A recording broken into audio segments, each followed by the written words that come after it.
Hi అండి, నమస్తే. Welcome to my channel. సింపుల్గా చాకో లవ్వని ఎలా ప్రిపేర్ చేసుకోవాలో చూద్దామండి. 4 మెంబర్స్ కోసం ఈ చాకో లవ్వని ప్రిపేర్ చేస్తున్నాను. గిన్నెలోకి జల్లెడని పెట్టుకొని ముప్పావు కప్పు మైదా, ముప్పావు కప్పు పంచదార పొడి, 1/8 teaspoon baking soda, half teaspoon baking powder, 3 టేబుల్ స్పూన్ల వరకు కోకో పౌడర్ వేసుకోవాలి. ఇందులోనే చిటికెడు ఉప్పును కూడా వేసుకొని వీటన్నిటిని జల్లించుకొని తీసుకోవాలి.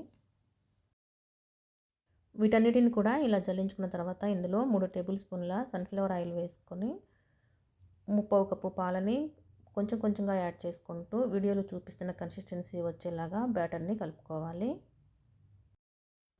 బ్యాటర్ని ఇలా రెడీ చేసుకున్న తర్వాత ఈ చాకో లవ్వని చిన్న చిన్న స్టీల్ గిన్నెలో అయినా చేసుకోవచ్చండి. నేనైతే టీ కప్పుల్లో చేస్తున్నాను. టీ కప్పుల్లో వీడియోలో చూపిస్తున్న విధంగా హాఫ్ వరకు ఫిల్ అయ్యేలాగా బ్యాటర్ని వేసుకొని 100 గ్రాముల డార్క్ చాక్లెట్ని చిన్న చిన్న ముక్కలుగా కట్ చేసుకొని వేసుకోవాలి. చాక్లెట్ పైనుండి కూడా మరొక టేబుల్ స్పూన్ వరకు బ్యాటర్ వేసుకొని వీడియోలో చూపిస్తున్న విధంగా అల్యూమినియం ఫాయిల్తో కవర్ చేసుకోవాలి. ఇలా అన్నిటిని కూడా రెడీ చేసుకున్న తర్వాత నేను వీటిని స్టీమ్ చేసుకుంటున్నానండి. గిన్నెలో కొన్ని నీళ్ళు తీసుకొని ఏదైనా స్టాండ్ పెట్టి దానిపైన మనం రెడీ చేసుకున్న కప్పులను పెట్టుకొని మీడియం ఫ్లేమ్ మీద 18 నిమిషాలు స్టీమ్ చేసుకోవాలి. 18 మినిట్స్ తర్వాత ఫోర్క్తో ఇలా కుచి చూడండి. ఫోర్క్ క్లియర్గా వచ్చింది కదా, ఇలా బేక్ అయితే సరిపోతుంది. ఇప్పుడు వీటిని స్టవ్ మీద నుండి పక్కన తీసుకొని కొంచెం చల్లారిన తర్వాత కట్ చేసుకొని చూస్తే మనం వేసుకున్న చాక్లెట్ చక్కగా మెల్ట్ అయి ఉంటుందండి.